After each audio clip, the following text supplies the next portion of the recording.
As Stacy said, that Atos is a fine company, but that's not what this is about. That's not what my concerns are about.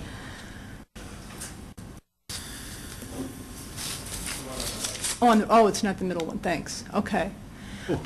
This is just a really short list, and I'm not going to read it to you, but I again want to, I think, dispel the rumor that we don't have good firms in Fort Wayne and we don't have good firms in Indiana. I also, I guess, should take this opportunity to say that the company that I work for, Fourth Wave, does not do this kind of work. We did not bid on this contract. We did not intend to bid on this contract. I attended the pre-RFP meeting and introduced myself as a member of council, and I did it on my vacation time. So I would hope that that might just stop that issue. But we've got some very, very strong companies that sell to the federal government, they sell to foreign governments, they sell to Fortune 100 companies, they sell to the state of Indiana. IT is different from other procurements. It is different than salt, for instance. It's the only industry that is targeted for economic development, but for which the city and county buy things. So let's look at this little drawing. So if you take the economic development targets, and that includes IT, it includes orthopedic devices, it includes the defense industry, and so on and so forth. Those are the things that we spend large amounts of taxpayers' dollars, particularly when you combine us with the county, to support. And then there's the stuff we buy. We buy construction services, we buy salt, we buy all sorts of things. But the thing that's in the middle of both of them, and I think it's about the only thing, is IT. We don't buy orthopedic devices, really. The city or the county doesn't. So because it's the intersection, I think it's special. And we shouldn't look at buying IT the way we look at other procurements. I also want to point out that I think that Mr. Howard misspoke. When we're buying professional services, which is what information technology is, there is no statutory requirement that it be bid. Frankly, the city does non-bid IT stuff all the time. And, you know, we've seen some of it smaller, so we don't see it. The economic development value of this contract is not the only reason that I think it's special. It's a very large contract. It provides services that are central to the city and the county's effective functioning. And it's more complicated than a lot of other things we buy, so the procurement is not something you want to do every 5 to 7 years.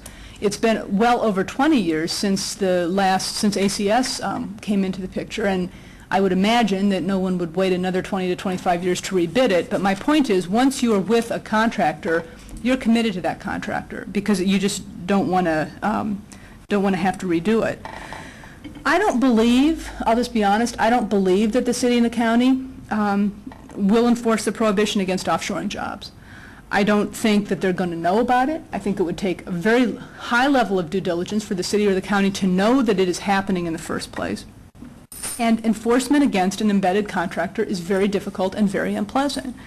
Frankly, in the service level agreements, I didn't see anything about offshoring at all. There is one little line in the contract, perhaps put in for my benefit, which I guess I appreciate, but I really don't think that it's enforceable from a practical point of view. And the contractor is responsible for auditing itself anyway. So I guess if they tell us they've offshored this work, then we would know about it, but I'm not sure otherwise how we would. That's the nature of software development. We spend hundreds of thousands of dollars annually to support economic development activities, and when we have to spend millions of dollars on IT services, as we must, it seems to me we should keep the big picture in mind. Our community is better off when we support local businesses. They're the people who pay our salaries, frankly, local businesses, local people.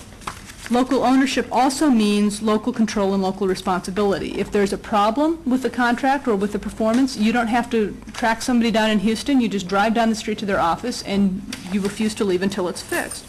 What I had heard from several of the companies, the local companies that had either bid or considered bidding, was that they viewed this as an opportunity to help their community as well as help their business. But that view was not reciprocated by the city and the county, regardless of what was said in the RFP. And I think that that's very unfortunate.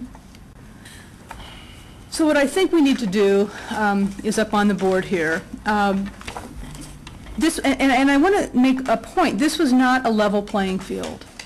despite the little feel-good paragraph that was in the RFP. The RFP incented large companies to keep all the work in-house. It very clearly says in the RFP that the city will deal with one vendor and that's it, or the city-county will deal with one vendor and that's it. And that's fine.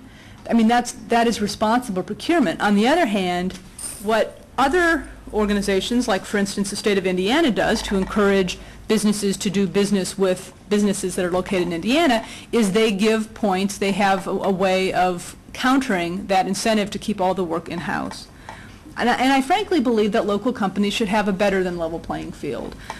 They're the people and the businesses who are paying our salaries, they're paying our taxes, they contribute to our schools and our social service agencies and everything else that make us have a community that we want and are contributing to our future tax base as well. Mr. Howard says that the policy decisions were made last fall and we just need to live with them. I wasn't here last fall, but I don't recall at any point the council was engaged in that discussion at all. Whether there were individual members of council or not, I don't know, although I would tend to doubt it. And so now, at the very last minute, at the 11th hour, we're basically told we're stuck with this decision. I find that to be unacceptable, and I think, frankly, that other members of council might consider feeling the same way. From a sort of reliving history point of view, early in the process, in January, I asked the administration to amend the RFP to include something that was going to provide some more local content, specifically to include the emerging business enterprise model, which we use in construction, and use that as a way to counter-incent this drive toward having just one big vendor. I was told no. I asked that oral presentations be allowed by more than just 4 vendors, so that some of the local companies would have an opportunity to make their case in person. Frankly, I think that that is only reasonable. Again, these are the folks who are paying for our being at this table. I was told no. Both of those suggestions would have allowed the process to move forward without any delay, certainly with no significant delay in the process. But in any event, now we're here, and it will be difficult to stop this. There's no question about that. On the other hand, I think we need to ask ourselves, do we want to allow the administration to put us in a position where we basically have to do whatever it is that they say? And I think that that's where they're putting it. If we had infinite tax revenue, and if we had infinite business growth, and if we had a 0% unemployment rate, I guess I wouldn't care so much. But I don't think that any of those conditions are true, and because of that, I think that we should not squander this unique opportunity to make sure that our procurement processes are aligned with our economic development goals. Mr. Chairman, thanks very much for the time. Thank you. Gentlemen, would you like to come back to the table?